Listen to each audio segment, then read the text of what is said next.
In relation to Fred's budding text, Introduction Negative Aesthetics, I will be discussing how Gothic literature uses negative aesthetics in order to portray and condemn the vices of the era they exist in, and more importantly, the era of the vampire's emergence into literature, the Enlightenment era. These negative aesthetics manifest most broadly in two different ways, through the stark contrast of light and dark, and through negativity.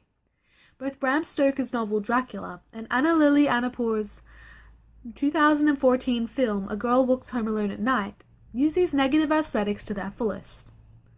The contrast of light and dark, representative of good versus evil, is central to Gothic literature.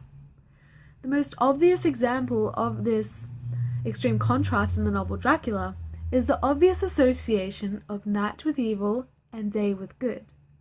The night is when the supernatural happens, whereas the day can be considered to be a safe place, considering Dracula burns in the sun. The light literally wards him away.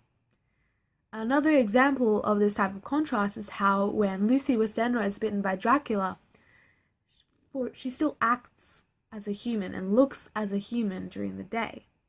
But come night, her physical appearance goes through a dramatic, monstrous change into the vampire, where she appears as a devilish mockery of Lucy's sweet purity. Literally and figuratively, light and whiteness are seen as pure, are worn on characters like Lucy and the peasants in Romania, who are like those holy men with the white garments of the angel.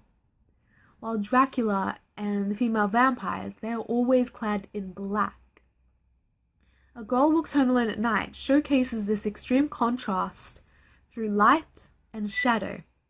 First of all, the entire film is black and white, allowing for much more dramatic lighting and contrasts, and especially, most importantly, shadow.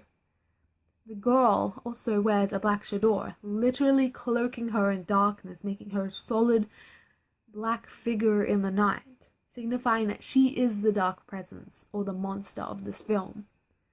While Arash, he wears a white shirt, symbolizing that he is pure or light in a sense. This is pretty much the same concept as Dracula, where the monstrous vampire is drawn to the innocent human. Only the genders in this case are inverted. At the very end of the film, when Arash decides to leave Bad City to drive into the night with the girl, despite suspecting that she killed his father, his white shirt is no longer visible, and his black jacket is completely zipped up. The shadows, they cover him, they envelop him, as he becomes one with the night, with the corruption, with the darkness of the night. So Gothic works, they portray the negative or opposite of Enlightenment ideals, that is, criminality, sexual deviancy, irrationality, and superstition. This negativity is at the core of both Dracula and A Girl Walks Home Alone at Night. Bodin commented on the fact that the reason that monsters are aesthetically unpleasing is because they serve as an embodiment of deviancy and immorality, and provide a slate against which to distinguish norms and values.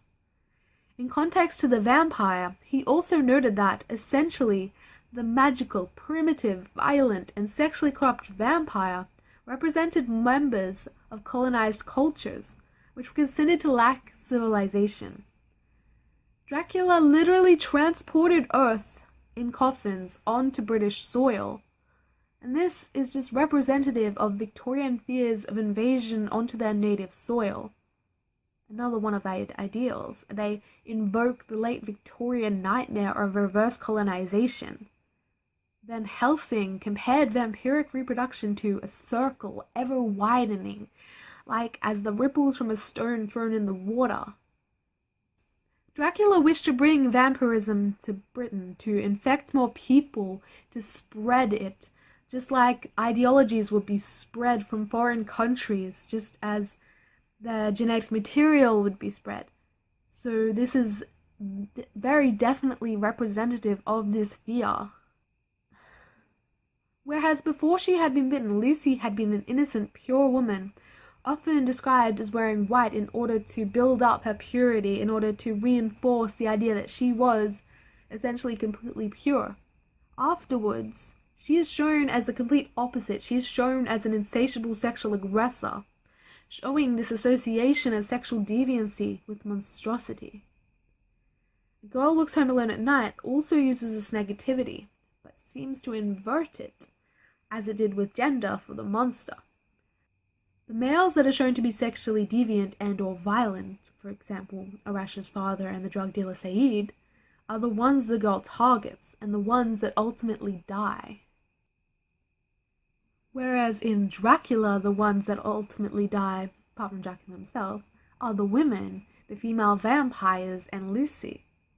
They are the ones that end up dead. Both of these works use Gothic negative aesthetics to their fullest, and use them to enhance the storyline